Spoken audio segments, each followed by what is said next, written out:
कि जो शख्सियत कल्याण सिंह जी कालवी और लोकेंद्र सिंह जी कालवी, इन लोगों ने उस समय जब स्वर्गीय कल्याण सिंह जी कालवी जब लोकतंत्र आकार ले रहा था, स्वतंत्र पार्टी से लेकर जनता पार्टी और जनता पार्टी से लेकर जनता दल तक हमारा नेतृत्व किया। आज इस अवसर पर हम सब लोग एकत्रित आए हैं। निश्चित तौर पर वक्ताओं ने कई बात कही, हमें अपने इतिहास पर गौरव भी है।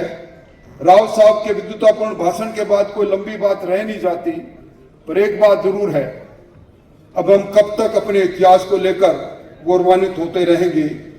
एक इतिहास आज लिखा जा रहा है जिसको कल हमारे वंशज पढ़ेंगे। वो इतिहास हमसे जरूर पूछेगा हम किस प्रकार के इतिहास के सिरोधार्य कर रहे थे और किस प्रकार का इतिहास वर्तमान में हम लिख रहे हैं। आप याद करो, राजपूताना से राजस्थान बना। 1952 के अंदर जब 160 विधायक की पूरी विधानसभा थी, उसके अंदर हम 62 थे। और आज जब हम आजादी का अमृत महोत्सव मना रहे हैं तो हम सिर्फ 20 रह गए 200 की विधानसभा में। हम क्यों पिछड़ते जा रहे हैं?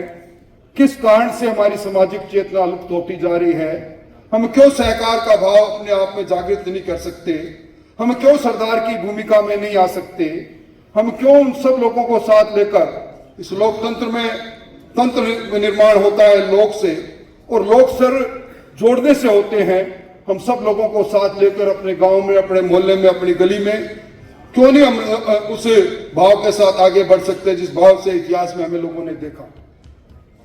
अब शत्रुत्व के बारे में कई बातें कही गई, व्याख्या भी की गई। कई बालमुकुंदाचार्य जी ने व्याख्या की, राव साहब ने भी व्याख्या की, पर समय की रफ्तार के साथ हमें कम से कम इस बात का निश्चित तौर पर इस बात के बारे में सोचना पड़ेगा कि आज के मोड़ में हम कहां खड़े हैं।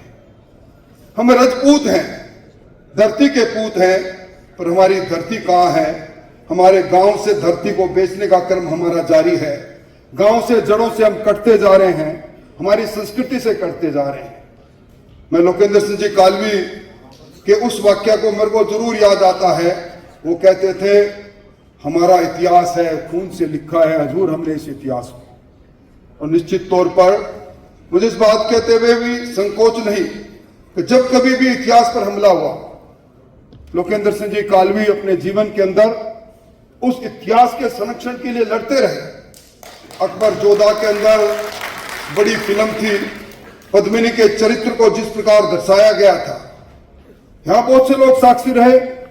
धधकते जौहर में जिस पद्मिनी ने अपना सर्वस्व इस राष्ट्र के लिए समर्पित किया, विकृत रूप से जो दर्शाया गया, लोकेंद्र सिंह जी कालवी खड़े हो गए, पूरी फिल्म की स्क्रिप्ट बदलनी पड़ी। ये ऐसे लोकेंद्र सिंह जी कालवी थे। इस अवसर पर मैं एक लंबी बात नहीं कहते हुए एक बात जरूर कहूंगा कि लोकेंद्र सिंह जी कालवी ने करणी सेना इसलिए बनाई थी कि जब कभी भी अन्याय हो, अत्याचार हो, जब कभी भी हमारे समाज में किसी भी समाज के लिए मदद की आवश्यकता हो, करणी सैनिक खड़े हो जाए। पर आज उसका रूपांतर रूप हम देख रहे हैं। इस मौके पर यहाँ प्रताप सिंह जी विराजे हैं। मैं जरूर कहूंगा कि उस जिस उद्देश्य के साथ उन्होंने उस सेना का गठन किया था, हम कहीं न कहीं उस उद्देश्य से दाएं बाएं नहीं हो जाए, हम भटक नहीं जाए। और अब मुझसे पहले अभी मलंगा साहब ने कई तरह की बातें कही, परंतु मैं तो एक बात जरूर कहूंगा। अंग्रेजी में एक कहावत है, rolling stone places nowhere. जहां कहीं भी हो, मजबूती से बैठे रहें। जिस किसी दल के साथ हो, जिस किसी पार्टी के साथ हो, जिस किसी इंसान के साथ हो, अगर हम आयाराम गयाराम की भूमिका में रहेंगे, हमारा एक ये चरित्र नहीं है। हमारा चरित्र के अंदर जिस बात को लेकर हमें लोग याद करते हैं, कितने राजा महाराजा हुए, महाराणा प्रताप को याद क्यों करते हैं? उन्होंने धरती के सम्मान की लड़ाई लड़ी, और धरती के सम्मान की लड़ाई लड़ने के लिए उन्होंने भील समाज जैसे छोटे समाज को संगठित करके मुगलिया सल्तनत को ललकारने का काम किया। क्या हमारे में आज के युग में वो शक्ति नहीं? हम लोगों को संगठित करके उस पर आगे बढ़े। मैं आप सब लोगों को बधाई देते हुए, और निश्चित तौर पर आज जिन लोगों को हमने यहाँ आकर अलंकृत किया है, अगली बार समारोह में हमारे समाज की विभूतियों को हम इसी तरह अलंकृत करते रहेंगे। आनंद मोहन जी, आपका आना बड़ा अच्छा है। हम सब लोग तो उप मुख्यमंत्री जी सहित मंच पर जो लोग बैठे हैं मिलते रहते हैं, बात होती रहती है।